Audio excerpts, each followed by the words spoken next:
Shalom, saudara-saudara terkasih di dalam Tuhan Yesus Kristus. Kiranya Allah Bapa memberkati kita berlimpah-limpah dalam setiap segi kehidupan kita. Mari kita berdoa untuk memulai renungan ini. Bapa kami yang ada di sorga, terpujilah dan mulialah nama-Mu yang kudus, Allah yang perkasa, Raja damai. Kami mengucap syukur untuk penyertaan dan perlindungan-Mu bagi kami di sepanjang hidup kami. Kami ada saat ini, semua adalah karena anugerah-Mu.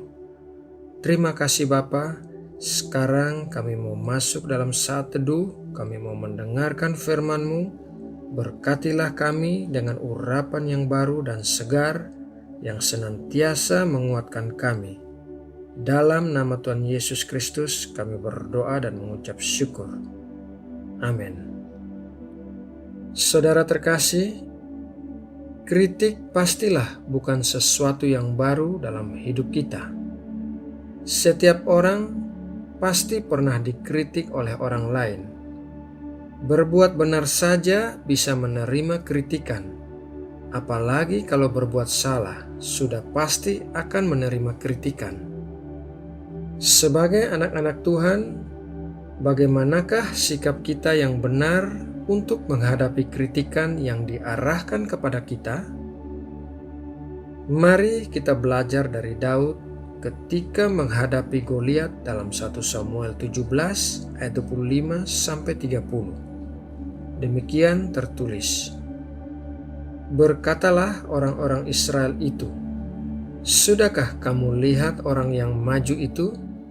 Sesungguhnya ia maju untuk mencemoohkan orang Israel.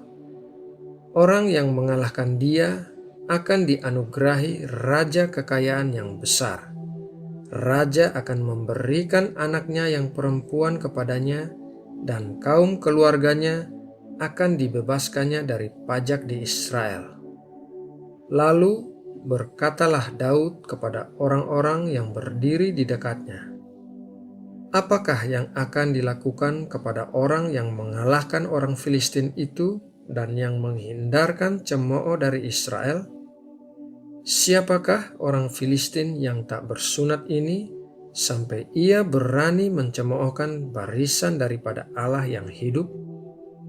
Rakyat itu pun menjawabnya dengan perkataan tadi, "Begitulah akan dilakukan kepada orang yang mengalahkan dia." Ketika Eliab, kakaknya yang tertua, mendengar perkataan Daud kepada orang-orang itu, bangkitlah amarah Eliab kepada Daud sambil berkata, "Mengapa engkau datang? Dan pada siapakah kau tinggalkan kambing domba yang 2-3 ekor itu di padang gurun? Aku kenal sifat pemberanimu dan kejahatan hatimu. Engkau datang kemari dengan maksud melihat pertempuran." Tetapi jawab Daud, "Apa yang telah kuperbuat? Hanya bertanya saja." Lalu berpalinglah ia daripadanya kepada orang lain dan menanyakan yang sama, dan rakyat memberi jawab kepadanya seperti tadi. Latar belakang kisah ini adalah Daud disuruh oleh ayahnya untuk mengantarkan makanan bagi ketiga kakaknya di medan pertempuran melawan orang Filistin. Ketika Daud tiba di sana, Goliat sedang menantang orang Israel dan semua orang Israel ketakutan. Daud bertanya kepada orang-orang di sana mengenai situasi yang sedang terjadi. Namun Eliab, kakak tertua Daud, marah kepada Daud dan mengkritik dia.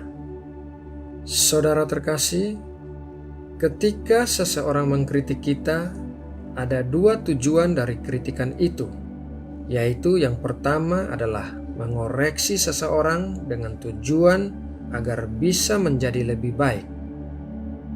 Ketika Daud jatuh dalam dosa perzinahan dengan Batsheba, Nabi Nathan datang dan mengkritik Daud dengan tujuan agar Daud menyadari dosa yang telah dilakukannya dan bertobat. Mari kita baca ayatnya dalam 2 Samuel 12 ayat 13. Lalu berkatalah Daud kepada Natan, "Aku sudah berdosa kepada Tuhan." Dan Natan berkata kepada Daud, "Tuhan telah menjauhkan dosamu itu. Engkau tidak akan mati."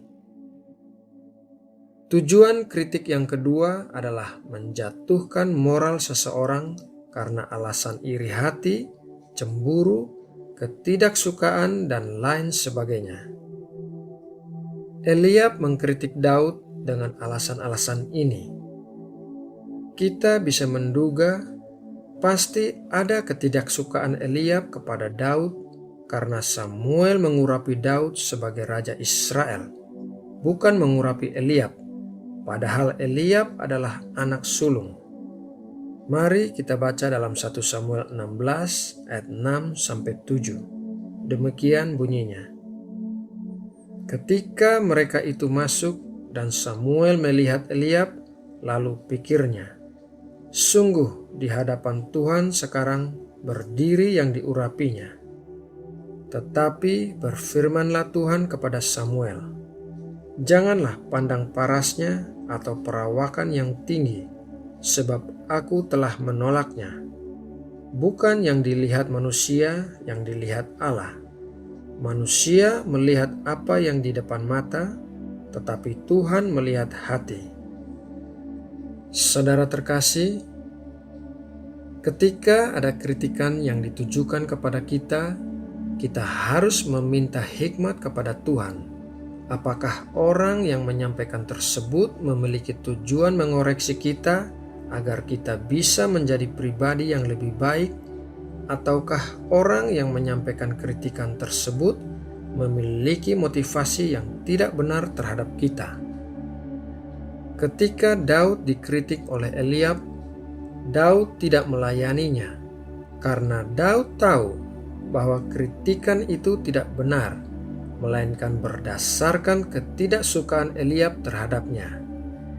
Eliab berkata bahwa Daud memiliki hati yang jahat. Akan tetapi di kemudian hari, Daud membuktikan dengan sikapnya bahwa apa yang dituduhkan tersebut tidak benar. Kadangkala ketika kita menghadapi kritik yang menjatuhkan kita, kita harus membuktikan dengan tingkah laku kita, bukan perkataan kita, bahwa apa yang dikatakannya tersebut tidaklah benar. Nah, saudara terkasih, demikianlah renungan hari ini tentang bagaimana menghadapi kritik. Mari kita berdoa untuk menutup renungan ini. Bapa kami yang ada di sorga, terima kasih untuk berkat firman-Mu hari ini.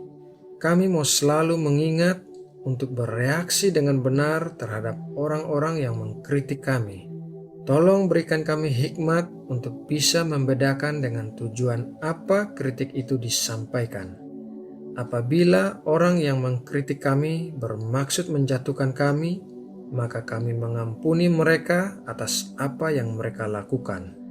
Apabila orang yang mengkritik kami dengan tujuan membangun dan mengoreksi kami, maka kami bersyukur karena kami percaya Engkau yang mengirimkan orang-orang itu kepada kami untuk mendewasakan kami. Terima kasih Bapa. Saat ini kami mau bawa juga bangsa dan negara kami Indonesia ke hadapan-Mu. Berkatilah Indonesia ya Tuhan. Biarlah Indonesia mengalami kedamaian dan kemakmuran. Terima kasih Bapa. Dalam nama Tuhan Yesus Kristus kami berdoa dan mengucap syukur. Amin.